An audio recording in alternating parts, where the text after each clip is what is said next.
Hi guys, nagbisita iglesia kami nung nakaraang Huwebes Santo, Holy Thursday. So ito ang aming pinuntahan. Una namin pinuntahan ay yung kambal na simbahan. Okay, yung kambal na simbahan. Yung Saint Anthony or Padua Shrine. So dito lang yung sa Sampaloc, Manila. So lagpas ng Legarda. Yan, dito kami nag-station of the cross. So, yung first and second station of the cross kami dyan. Ang second naman yung katabi niya is yung San Loreto Church. Kalapit noong una namin pinuntahan. Yan, dito kami nag-station of the cross, yung third and fourth station of the cross. So, every church ay dalawang station. And then yung pang-pito na, pang last, yung 14th station ay yun sa pinakapito na or last na simbahan na pupunta namin. Ayan, so maraming tao ang pumunta ngayon. Nagbisita iglesia sa mga simbahan. Kasama namin sila, so maraming tao talaga. So, siksikan, daming devoto. Third is Abbey of Our Lady of Montserrat. Dito yan sa San Beda. So, bukas siya. Yan, dito yan sa Mendiola. Malapit sa CEU. Or yung sa San Beda. Marami ding tao. Magandang simbahan na ito, guys. Malaki din. Chapel siya, pero parang simbahan na yung ano niya. Dahil sa laki. So, dito kami ng 5th and 6th station. Lalo akong naging matanda dito sa salamin. Okay, so yung 4th is National Shrine of St. Jude Tadeus. Yan, ito yung church na pinupuntahan ng mga magte-take ng NET exam or licensure exam.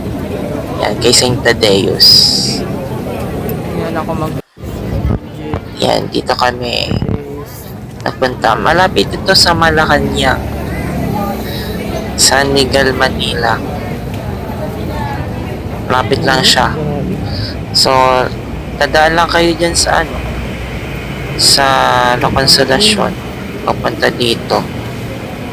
Mendiola pa rin.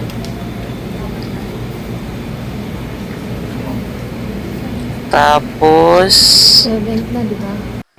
ang 5th na simbahan na pinunta namin St. Michael Church sa San Miguel pa rin to. Malapit pa rin po ito sa sa Malacanang. Malaking church din ito, guys. Dami ding tao na nagpunta dito. Nagbisita iglesia. Kasama namin. Ayan, laki. Mapapansin nyo tinatakpan yung mga imahe ng mga santo kapag dahil nga 7 last word to hindi pala yung paghuhugas ng kamay, washing of hands, washing of feet, kamali to rin, washing of feet. Ayan, so 6 is Hospicio de San Jose Church. So dito yung place kung saan ay pinapaalaga ng mga matatanda, mga bata. Yan. Na kami dito. Malapit siya sa Ayala Bridge, papuntang SM. Ayan. Bukas din sila. Sa labas yung tabernacle. Kasi maliit nga lang yung chapel. So nasa labas lang siya. Pwede ka dito Station of the Cross, magdasal. At ang pinakalas po is yung Basilica Minor de San Sebastian o San Sebastian Church dito sa Plaza Miranda, Plaza del Carmen, Quiapo, Manila.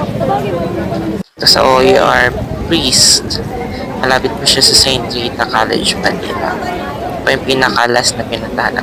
Ito po yung dinasal namin yung 3rd, 13th, and 14th station of the cross. Ayan. Ito po yung nag-iisang steel church ng Asia. Matatagpuan lang sa Philippines. Hanggang dito lang po, guys.